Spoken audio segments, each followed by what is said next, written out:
Uh, s- all right.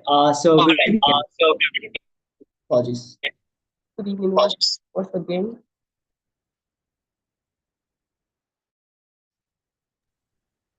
Hello. Am I audible now? I can hear you loud and clear. Oh, all right. There appears to be some background noise. Uh,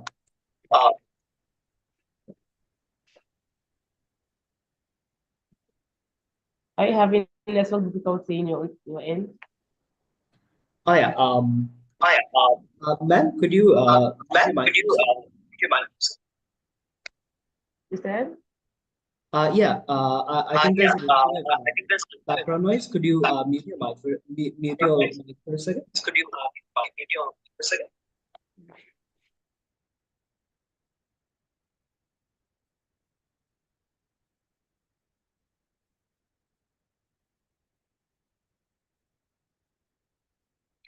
All right.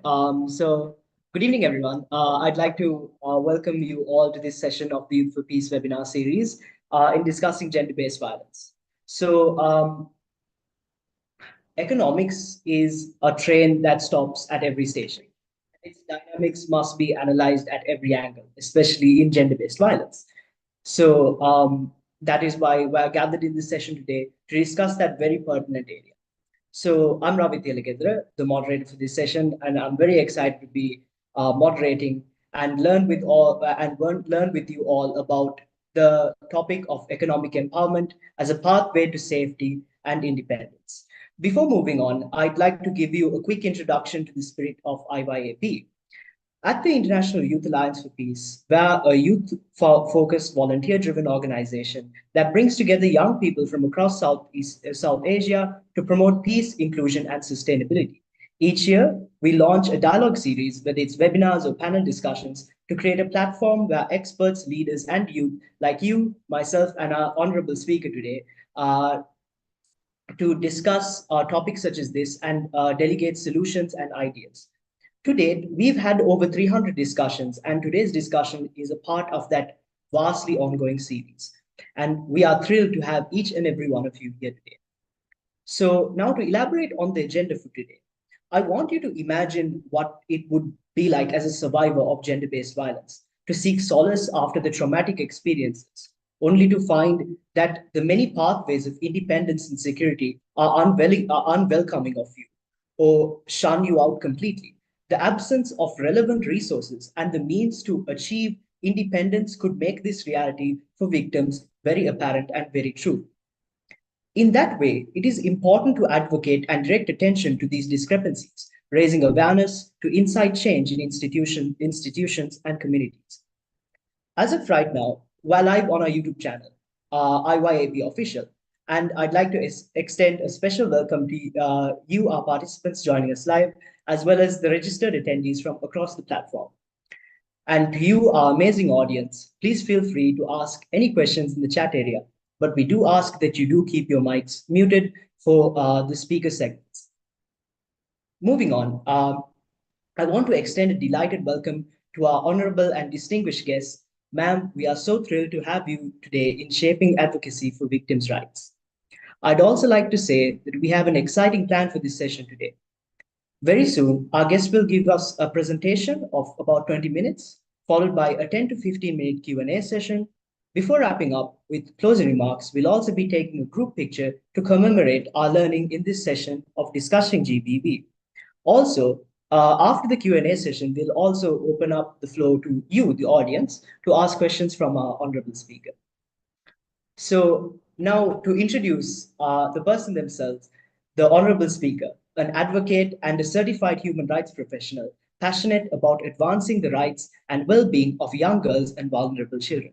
She's also a founder of a nonprofit organization, the Kids Voice Initiative, bridging gender advocacy, skill acquisition projects, community service, mentorship, enlightenment programs, and educational support for underprivileged children and girls in Nigeria.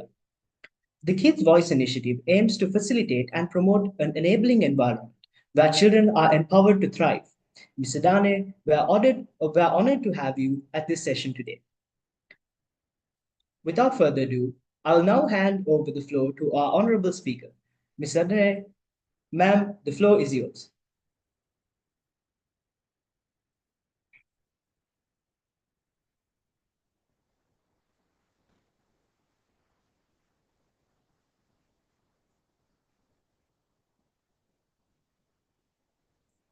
Ms. Dane, if you would like, you could begin the presentation.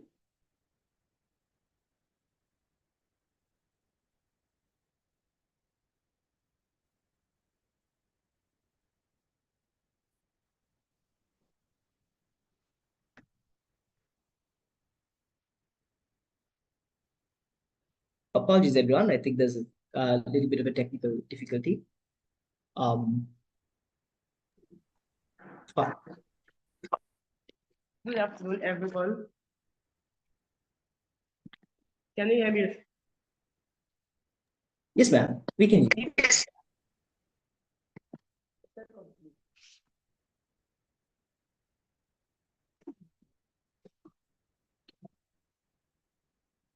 Okay.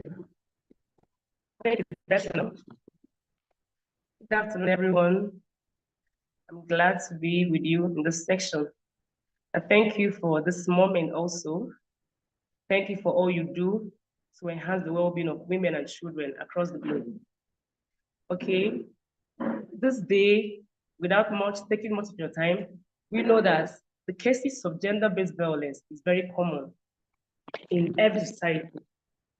In most environments, children, girls are being abused, violated, and we all know what it is, gender-based violence. This is an abuse that is targeted towards somebody just because of her gender. And in most cases, victims are not able to speak up. In most cases, victims are not able to receive the adequate care, support that they need for them to be able to heal in the process. And so today, the section that is going to be, we'll be looking at economic empowerment as a pathway to address gender-based violence. Now, to start with, when you talk about economic empowerment, what comes to mind? Please, can you hear me? People on the audience, can you hear me? Yes, ma'am. We can hear you. Okay, thank you. Okay, now, when we talk about economic empowerment as a pathway, this is to show that cases of gender-based violence thrive under the background of poverty. What do I mean by this? Most women, most girls or survivors of gender-based violence, they do not have the capacity to even speak up. They do not have the capacity to even voice their pains and their fear. They don't have the capacity to even seek for help and assistance. For instance, now, you could see that some women are married to men that abuse them on a daily basis. And in such scenario, tendency are there that such women are dependent on the husband for everything in the family.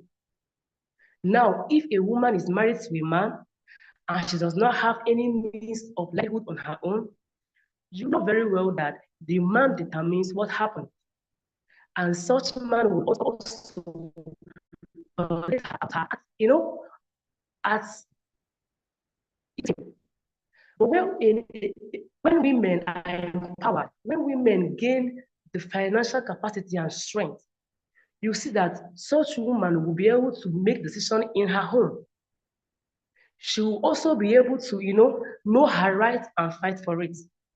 So now, moving on, we can look at different strategies that can be adopted to enhance the economic well-being of women and survivors of gender-based violence. Number one, we talk about financial literacy. This has to be a kind of enlightenment program where women are well educated on how to manage their finances, on how to budget, and even the need to make savings. Because believe you me, most women who are victims of gender-based violence is either they don't have capacity or even when they have the financial prowess, they are not able to manage their finances. But in the areas where they are being educated and enlightened to know the pros and cons of managing their money, budgeting, and taking preferences of things that are necessary, it will help them to curb some financial pressures. Because you can also see that in some cases where women are being violated is because they are seeking for maybe financial help and assistance from men. And in the guise of offering such help, the end will be a different thing.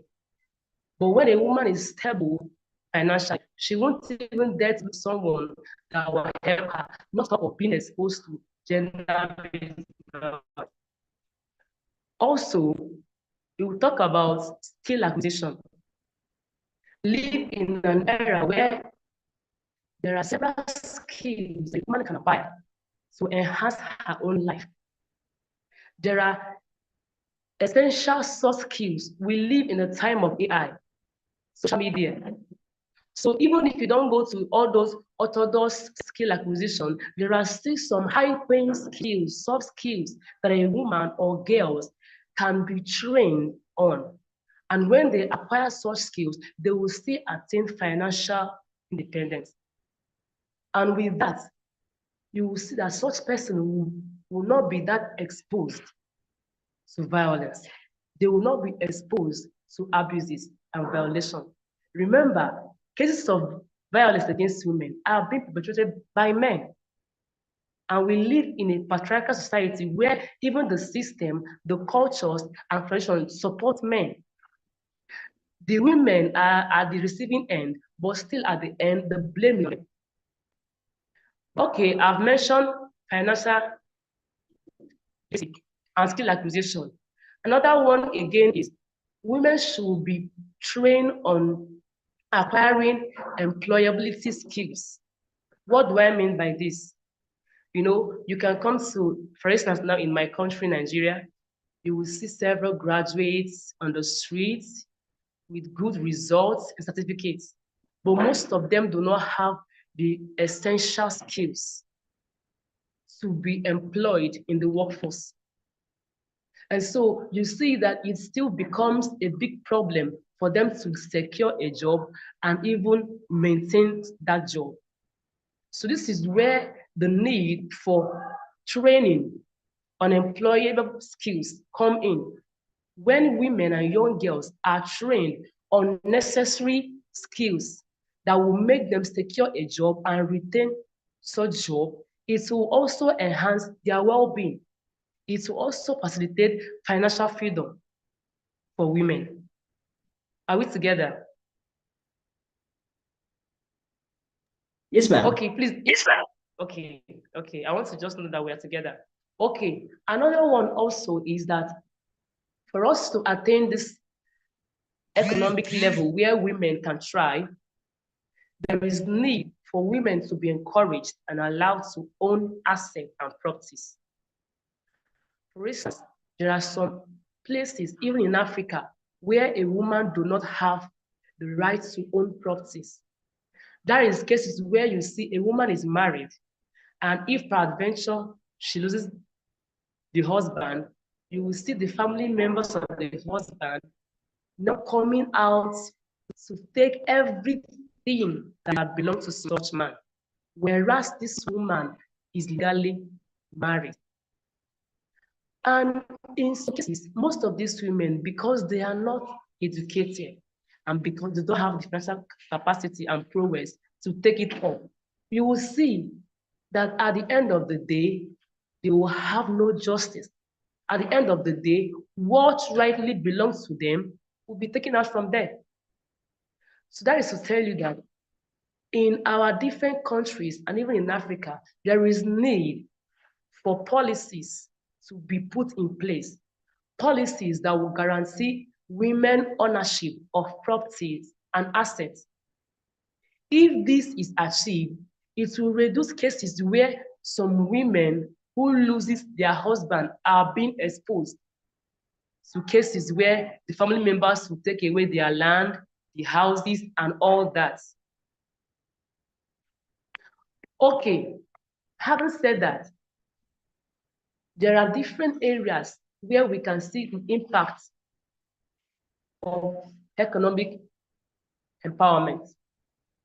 That is to say, the benefits when women or survivors, let me use the word survivors here, when survivors are empowered, we see the benefits. But before I move on with that, I want to know if there's any question from the audience. Are you with me? Yes, ma'am. And we'll be having a question segment by the end. So it'll be all right if you.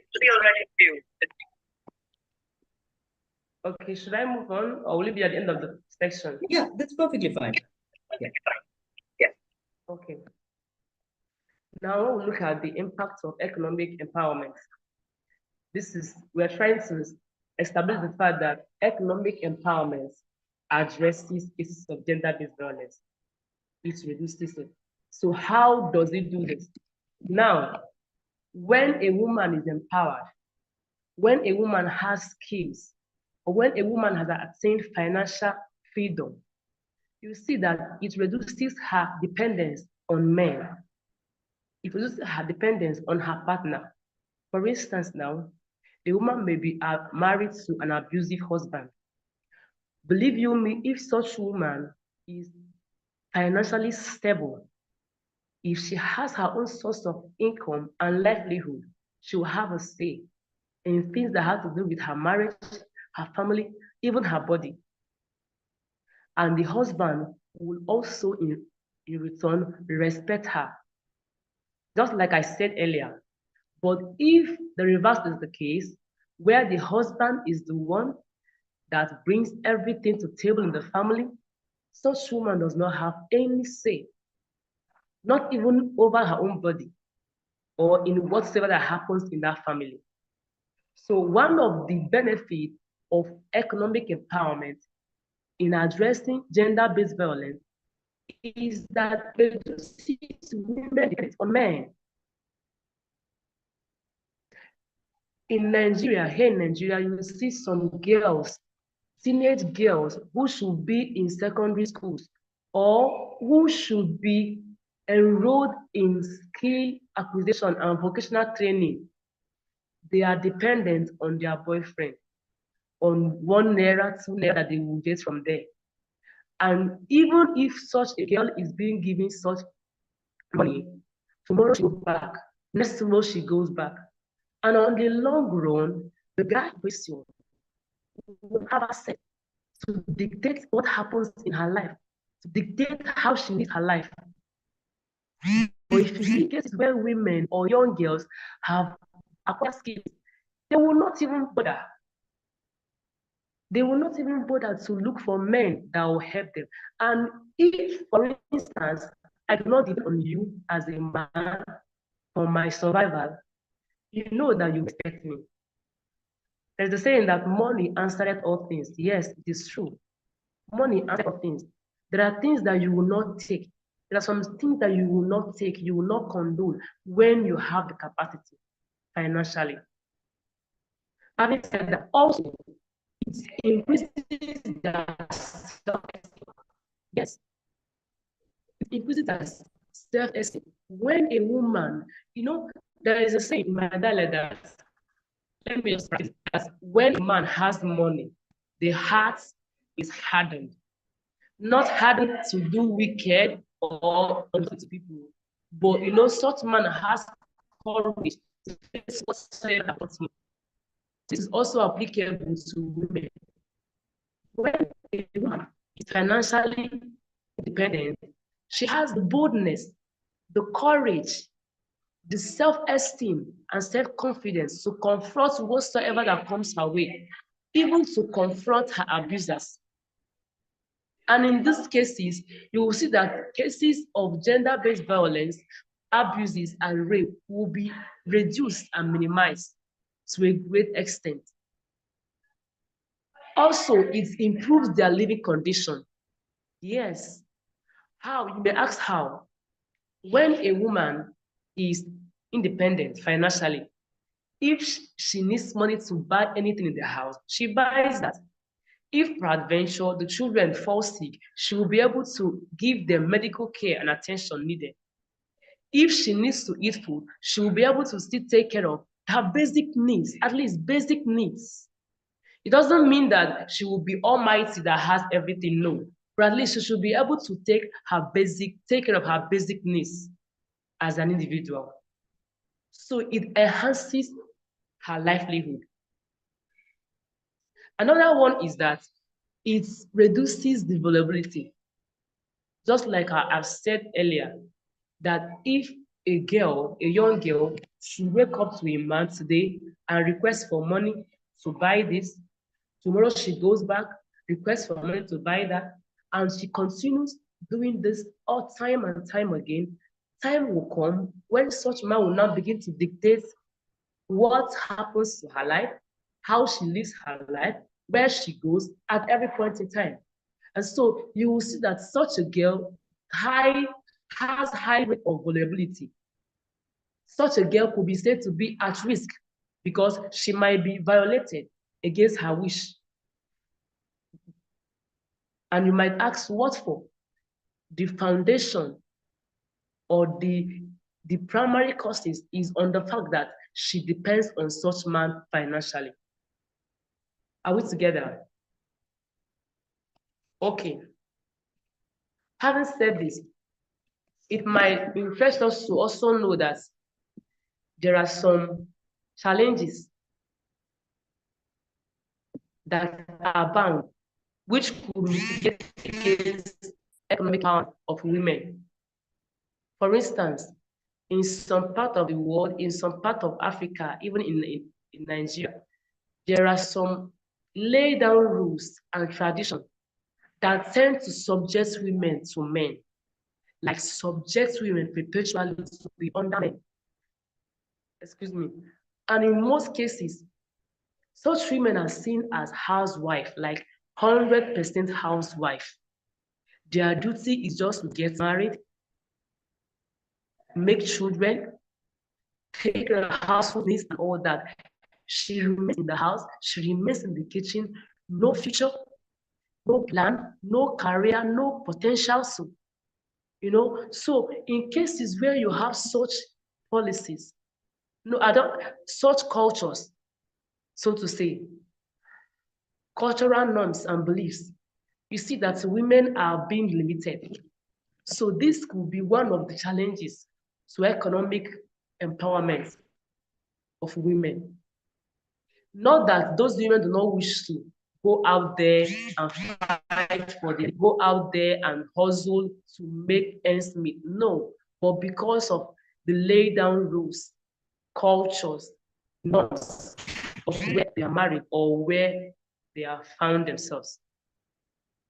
Also, in some cases, we see that women do not have adequate support from the government. There are policies that are not gender friendly. There are policies that do not prioritize the well-being and rights of women. And when you have such policies that project men as the only people that have the capacity to lead. For instance, now in Nigeria, for some years now, it has been a bone of contention that women should be given an adequate percentage in the House of Rep, National Assembly. But you see that in most cases, even when those women try to come out to contest in an election, they do not receive the adequate support that will push them forward. So this lack of support from government and other institutions, it's also a great challenge to women. It poses great challenge to their attainment of financial freedom. Also, you can also see that there are some cases where they receive backlash from family members. For instance, now a woman who is married and she's in the quest of trying to get a skill or get a job to learn and make an estimate through that job. If something happens, peradventure, the family member should be her support system will now backlash on her, will now come out to stand against her. Yes, it is your fault. And at the end of the long run, you won't be subjected to abuses, emotional trauma, and pain, just because she wants to be financially independent. I hope that makes sense. Are we together? Yes, ma'am. Understood. Yes, ma'am. Understood. Are we together? Okay. Now, having said all this, the bone of contention here is that economic empowerment is an essential tool to address gender-based violence. Women should be encouraged to attain financial independence and freedom. There should be opportunities that are being created for women and young girls to stand on their own financially. This is the only way they can have a voice, be it at the family level, community level, state and national level. It is very, very common now.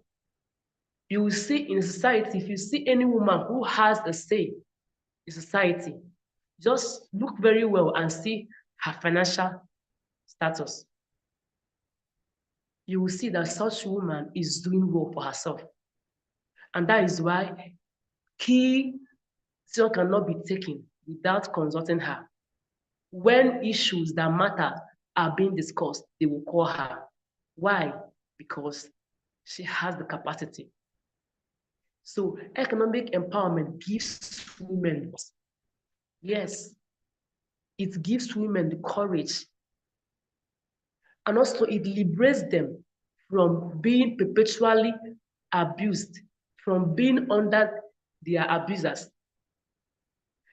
Okay, now I want to just highlight basic pathways to economic independence and recovery for survivors. In this aspect, I will highlight basic things that could help survivors recover, that could help them in that process, that could help their healing process. Because you know very well that survivors of gender-based violence, in most cases, they will draw back to their shell. In most cases, they seclude themselves. In most cases, they live in emotional trauma and pain. And this pain goes on with them till their entire lifetime on earth. So what are the pathways to independence and recovery?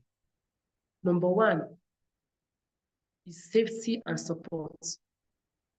This is where, for some of us in the non-profit sector and humanitarian organization, this is where our own effort is needed, is highly needed. When you encounter or come in contact with a woman or a survivor of gender-based violence, it is right to first of all ensure her safety. If peradventure such woman is married, you first of all take her out of that conflict zone where she is. Provide a serene environment where she will be at the meantime. If she needs shelter for the meantime, if she needs food for the meantime, if she needs clothes for the meantime, those things will help her healing processes. Those things will help give her reasons to live again. Excuse me. But in most cases, victims of gender-based violence do not gain access to this.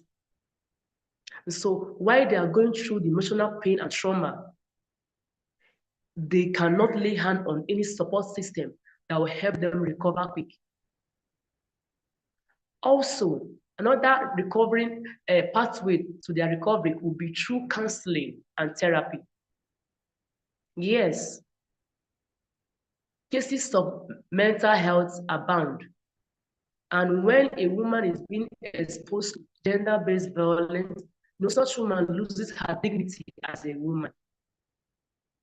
And so she's on the high risk of going into depression. So there is need for such individual to have a supportive counseling. It will also facilitate healing process. Also, we should create or build support system. For instance, now, there should be a place support system in the sense that women or survivors who have experienced the same degree of gender-based violence, they could be merged together or they could be brought together to share experiences. You know, when they share their experiences, they share their fears, the negative views that they had, they will also be able to connect and build bonds with one another. Why is this important? Why is it important? Because they have common interests or because they have common similarity, which is that they are all survivors of gender-based violence, that they have experienced different degrees of violence just because of their gender. And so they will feel free to express themselves. For instance, now, if adventure I'm a survivor of gender-based violence, and I come in contact with another woman who is also a survivor, I'm very free. I will feel free to express myself, express my pain, my past history with such woman who has also experienced what I experienced. But if I am being met with someone what I'm country, I will just try to put it on the surface. So that is where this point I'm raising, that is where it comes to play. Well, create a support system where survivors will support themselves, connect and build relationship. It will also enhance the healing process. It will also enhance the recovery process. Therefore, it is one of the pathways. Another one is that we can also go ahead to make provisions for medical care. Yes, as we all know, survivors of gender-based violence are exposed to different forms of health issues, diseases, and infections. And so there is every need that there should be medical things that are put in place for them to be able to access. And when it arises, someone should have medical care. They should be given health attention when the need arises. And this will help also in their recovery process. Another thing that we can consider also as a pathway to their independence and recovery is legal assistance and advocacy. In some countries, even in Nigeria, survivors of gender-based violence, they may not have access to a good lawyer. They may not be able to pay for litigation. Do you understand? So in some cases, there should be individuals who offer to help, maybe at a reduced cost or if you charge. Let me share the story with you. Back then in my days in the university, I had a very close friend of mine. And one of the days, she met a guy who was also in the same faculty with us, and they began to, move freely. They became friends, so to say. And on one occasion, she was invited to come and see his new house, his new lodge outside the campus. And she honored that invitation. She went there. And after some moments of discussion and everything, this guy locked the door and everywhere the window and forced himself into this girl. The girl was raped there and then. And when she came out, she was really traumatized. When she came out to the hospital, she was in pain, she was under the pain, and I also had let us report it. We had to report it to the Dean of Center Affairs, my school. And this man will tell us tomorrow, should they come back next week? Come back tomorrow, come back next week. At the end of the matter, we got tired of the whole process and we just let it be. Now, each time she sees her abuser, the pain, the agony, the trauma comes fresh on her. And remember, she never got justice because the person in position who ought to have taken the matter up refused to do anything. And because we do not have capacity financially to take it up, the matter died at that time. This is where legal assistance and other cases come to play. If we were financially free and stable at that time as students, believe you me, we're going to take it up with the help of the dean or without his help. We will take it up and she will get justice. And with that, the abuser will be brought to face the. But that wasn't the case, just because she was not stable financially and there was no means to take it up legally. So these are the pathways that can be taken to enhance their recovery. Talking about survivors of gender-based violence, their recovery and their independence. Another thing also is that for some of us who are in the non-profit sector, there should be need for community outreaches, advocacy, and campaign. This will help to bring to bear cases of gender-based violence, child abuse, child marriage, and all that. You know, the more we highlight these cases, these problems, these issues at community levels, the more the children, the parents are well acquainted. They will know their rights, they will know what to do at every point in time. So community outreach and awareness programs should be prioritized. It should be made a very vital instrument to address this monster called gender-based violence. Okay, at this juncture, I will take a break. Let me hear from the audience in the question or comments. Can you hear me? Yes, ma'am. Okay. All right. Thank you, ma'am, for that thank you, ma'am, for that very insightful presentation. And it really was a very powerful message that went across, especially in the struggle of those who face gender-based violence, of those who look for economic empowerment and safety in the economies that they want to prosper. Um, I feel like what a really powerful message that you brought out was the empowerment and independence is a way forward in giving women the courage and strength in a voice to speak out and communicate what they believe better, communicate their rights and be very clear on them as well.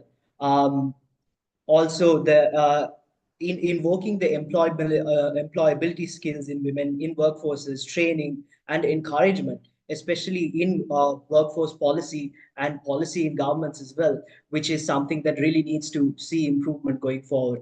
Ma'am, I'd like to know if you'd be open to a couple questions. So just to start off, I'd just like to ask on the idea that victims may sometimes struggle to have people to turn to or to depend on when they are in such difficult times. How then, ma'am, how important are community and private sector driven initiatives in providing victims with resources and support to become economically sufficient?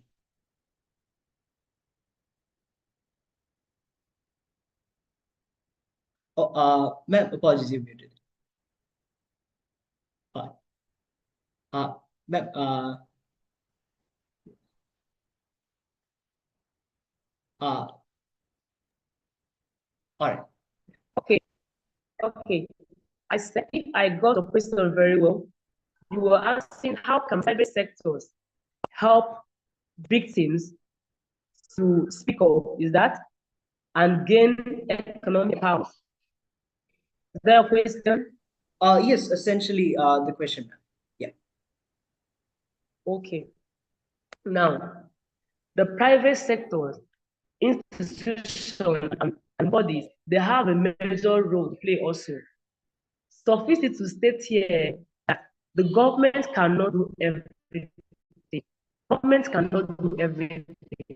So if we have this at the back of our mind, then as individuals, as organizations, then we need to take up our own responsibility in addressing these issues.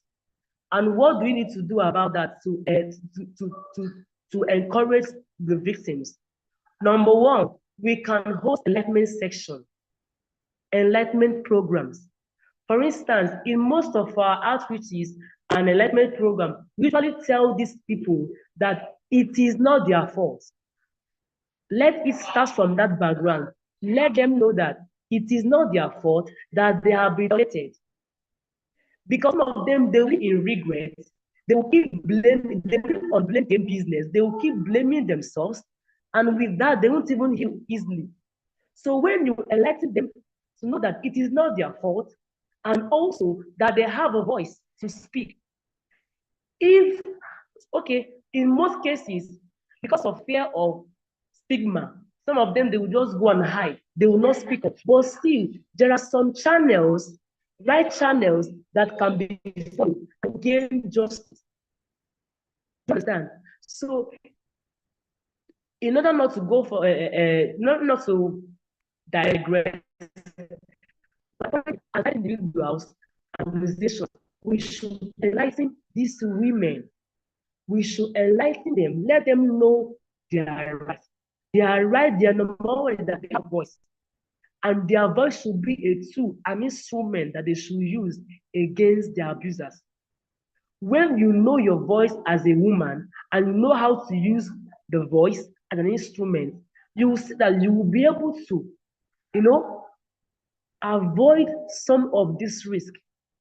I don't know if I've attended to your question. Yes, ma'am. Also, another. Oh, apologies.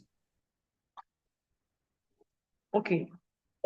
Another one I want us to look at also is that as private individuals, we should support the people when the need arises. In support that I'm talking about here, you could give them financial support to start up a business. For instance, if some women or survivors has been trained on a particular skill, they've acquired vocational skill, it does not just end there. Because without giving them the financial empowerment, it will still die there. So as private individuals and organizations, we should also go ahead to offer financial assistance so that they can be able to have something doing. And when they are economically empowered, then they will have a voice. Then they can be able to confront society and even confront whatever that comes their way and still conquer it. So it starts from financial empowerment. Okay. Thank you very much, ma'am. That was an amazing message that economic empowerment and its connection to giving women the voice that they really do need. So on to the next question I wanted to ask, which was related to women in entrepreneurship. I believe it was in the early 2000s, I think it was 2008, that the International Labour Organization discussed a strategy for promoting women's entrepreneurship and development. Understanding that an avenue where victims may seek monetary success may be entrepreneurship. How important is fostering environments for women entrepreneurs in helping victims of gender-based violence? Okay. In this regard, I think there should be financial institutions that can offer help. It could be in form of loan to entrepreneurs. these women have access to microfinance help, loan, and grants. They will be able to start up something. Because, majorly, it is not easy when an entrepreneur just at stage. It's not always easy to find their feet. So that is where financial institutions should come to play by offering help and assistance. Then this will help them to start up their business and be able to build it to the extent that they can gain financial freedom. Do you understand? Okay. Yes, ma'am. Thank you so much for that answer. So on to the very final question. So I just wanted to draw attention to survivors seeking economic empowerment or entering or re-entering the corporate sphere. They may face risks of gender-based violences, such as workplace harassment, workplace harassment, or even external factors back at home. How can organizations implement effective measures to eradicate gender-based violence and harassment in ensuring a sort of a safe, inclusive environment for all employees? Okay. Now, organizations, bodies should put in place checks and balances in the workplace. For instance, let me bring this to bear. That do you know that there are some cases where a woman and a man in the same workforce, the same work, the same duty, but they are not receiving the same wages or salaries. The men tend to receive higher pay than the woman, but the service that they render, they are the same, or just because of the fact that she's a man. So now that is what that organizations, bodies, they should instill policies that are gender friendly, policies that uphold well-being and freedom, the rights of women.